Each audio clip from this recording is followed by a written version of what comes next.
Have you ever stopped to consider the sheer importance of data in our world today?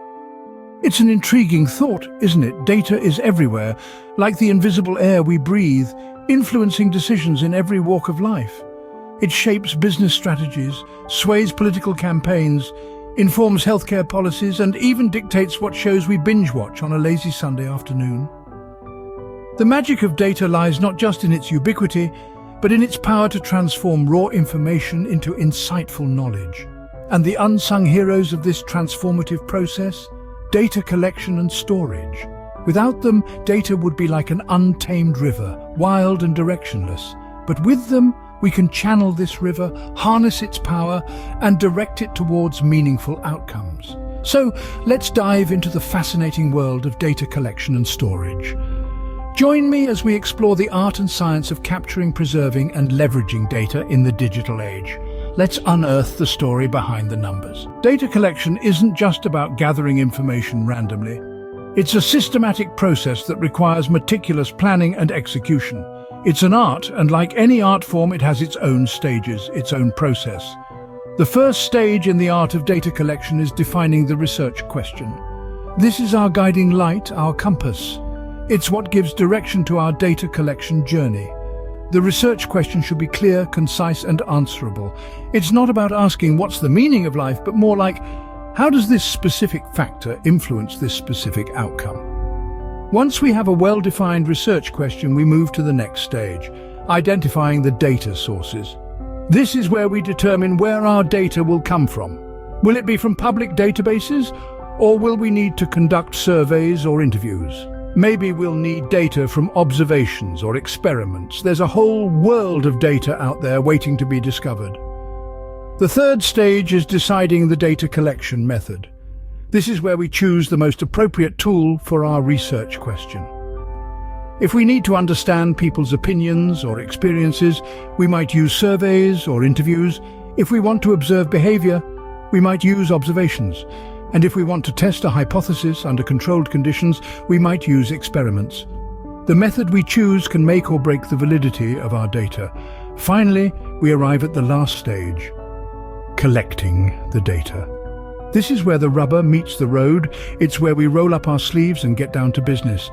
It's where we put our plan into action and start gathering the data we need. But remember, these stages don't exist in isolation. They're interconnected. They influence each other. They're part of a larger whole, the art of data collection.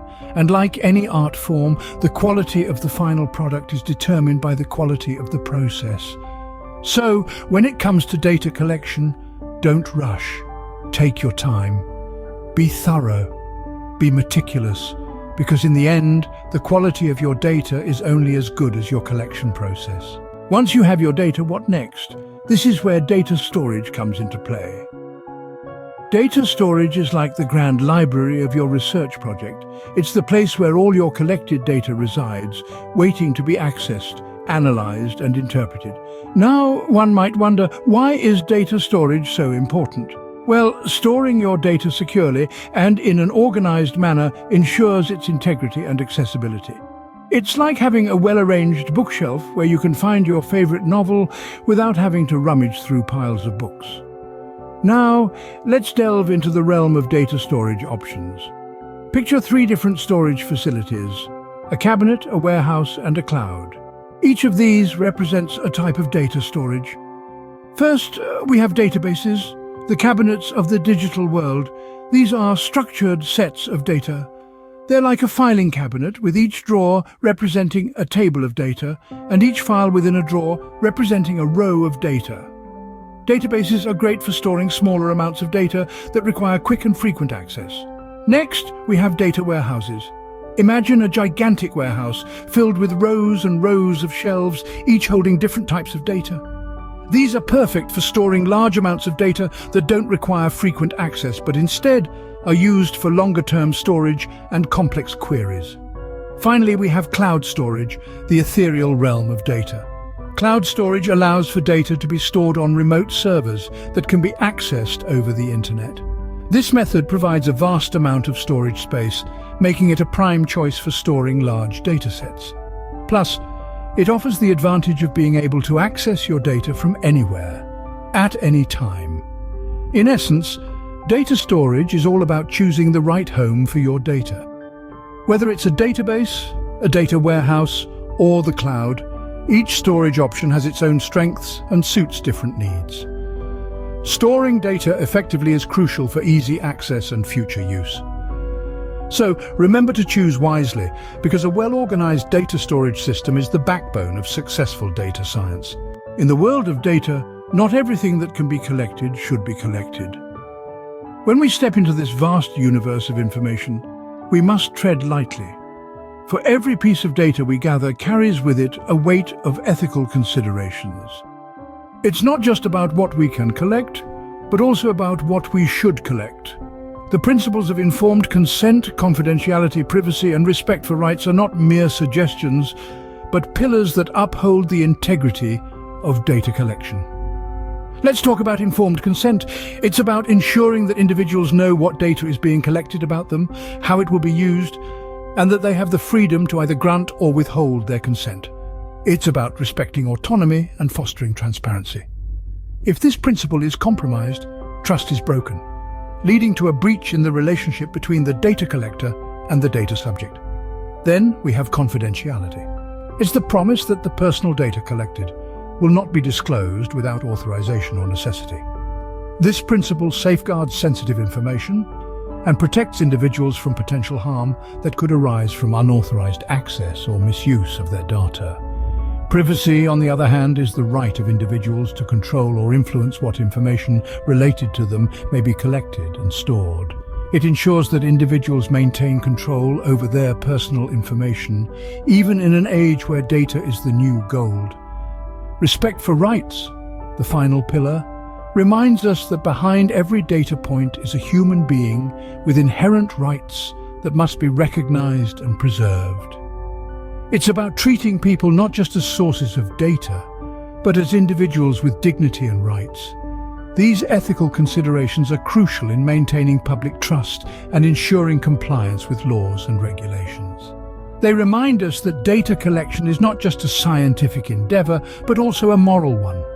Remember, as a data collector, you're not just a gatherer of information, but a steward of ethics. Ethics is the compass that guides every step of your data collection journey. Raw data can be messy. That's why it needs a good cleanup before it can be used. Imagine going into a garage filled with a jumble of tools, nuts, bolts, and other hardware. To use any of it, you'd first need to sort, categorize, and organize everything. Similarly, raw data is like that cluttered garage. To transform it into something useful, it needs to be cleaned and pre-processed. Let's start with data validation. This is like checking each tool in that garage to make sure it's in working order. In the data world, it involves running checks on the data to ensure it's accurate and sensible. We might check that all ages are above 0, or that all email addresses contain an @ symbol. Validation helps us catch and correct errors early on. Next, we have data editing. Just as we'd repair or discard broken tools, we edit or remove problematic data. We might replace missing values, correct inconsistencies, or remove outliers that could skew our analysis. This step is all about refining and improving the quality of our data. Once we've cleaned individual data points, it's time for data transformation. This is like arranging our tools into different drawers based on their functions. We might convert numeric data into categories, normalize data to a standard scale, or create new variables that better serve our analysis. Transformation makes the data easier to work with and understand. Finally, we come to data integration. Imagine we have tools from multiple garages.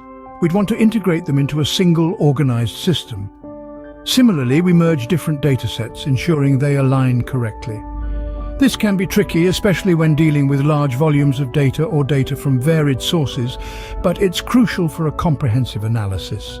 Each of these steps, from validation to integration, is vital in improving the quality and reliability of data. They allow us to turn a chaotic mess of raw data into a well-organized, usable dataset. In this way, data cleaning is not just a preparatory step, it's a transformative process that adds value to the data. Data cleaning is the unsung hero of the data analysis process.